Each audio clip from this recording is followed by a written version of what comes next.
beyond the sky. How can you dare to try? How can you fight through doubt and fear? How can you make your path clear? Ask how, and your power will rise. So, you've probably heard about Finland's education system, right? It's like a global superstar. But what if I told you that all the popular ideas you've heard, less homework and all that, are just scratching the surface of the real story? Today, we're going to dig into the actual secret behind their success. Okay, let's just think about this for a second. It sounds like an absolute dream, doesn't it? Shorter school days, barely any homework, and forget about those high-stakes standardized tests. And yet, for years, Finnish students were consistently crushing it in international rankings. So what's the magic formula?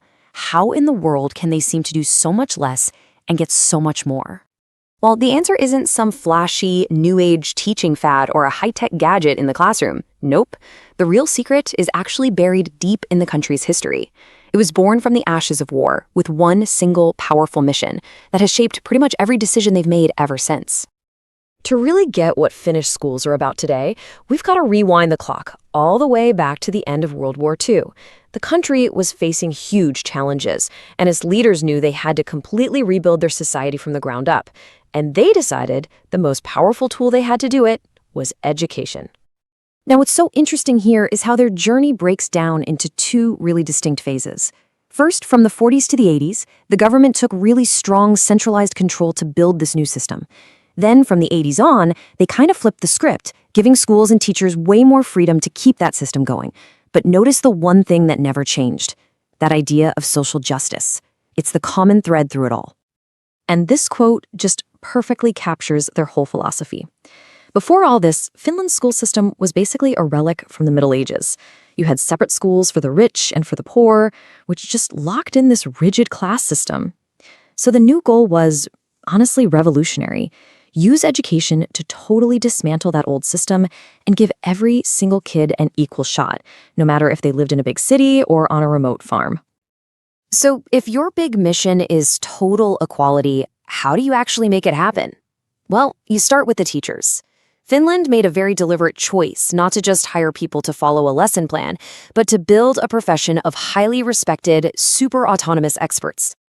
Get this. In Finland, it is literally harder to get into a primary school teaching program than it is to get into law or medical school. Only about 1 out of every 10 people who applies gets in. It's an incredibly prestigious and competitive field to get into. Just let that sink in. And just look at this process. It all starts with being incredibly selective. Then, every single teacher, even in elementary school, has to get a master's degree. Their training is all about academic research, so they really understand the science of how kids learn. But here's the most crucial part. Once they are in the classroom, they are given complete professional autonomy. They're not just technicians following a script, they are trusted as the experts. I love this quote. It just nails the Finnish perspective. Teachers are expected to be thinkers, to be innovators, and to be leaders in their own classrooms. They're the ones designing the curriculum and assessing their own students because the system trusts that they know it's best. Now, this profound trust in teachers completely changes the day-to-day life of a school. I mean, think about it. If you truly trust your teachers to be experts, you don't really need to constantly check up on them with a bunch of standardized tests, do you? This chart lays out the difference so clearly. Instead of top-down control, Finland's system runs on trust. Instead of endless standardized tests, you've got assessment led by the teacher who actually knows the kid. The curriculum is flexible and local, not some rigid national mandate. And the whole culture is built on collaboration between teachers and schools, not on competition for the best test scores. It's a whole different world. And that trust is backed up by a system that is designed to remove every possible barrier to learning. It's not just about what happens inside the classroom. Every kid gets a free hot meal. They get free healthcare, free books, even free rides to school if they need it. And the second a child starts to struggle, this huge support system kicks in to help them. This is what equity looks like in action. Okay, so up to this point, it sounds like an educational paradise, right? But this is where the story gets a little more complicated. The very system that was praised as a global model is now facing some pretty serious modern challenges. And believe it or not everyone in Finland is happy. Now, check this out. This quote isn't from some academic paper or a politician.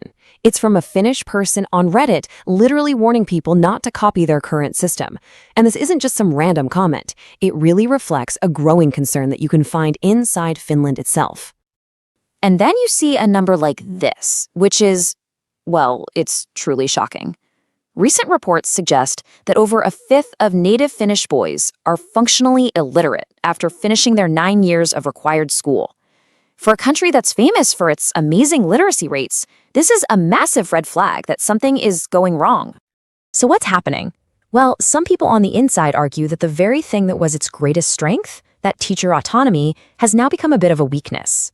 When every school and teacher has so much freedom, it can be really hard to roll out big system-wide changes to deal with modern problems, whether that's integrating a more diverse student body or tackling the rise of digital distractions that are hurting literacy. So, where does that leave us?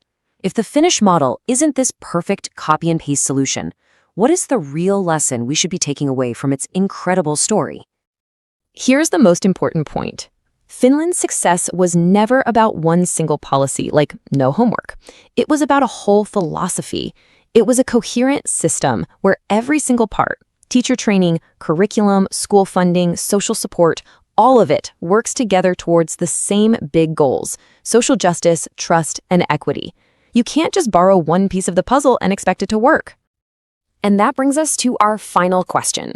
Maybe the rest of the world has been so focused on trying to copy Finland's methods, the what, that we've completely missed the most important part, that deep historical commitment to equality and trust that drives every single decision, the why. So, what do you think? What's the most important lesson from Finland's story? Is it the way they train teachers, the focus on equity, or are the system's current struggles the most telling part of all?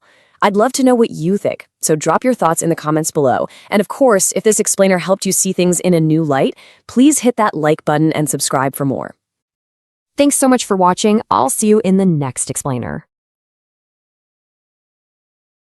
How can you reach beyond the sky?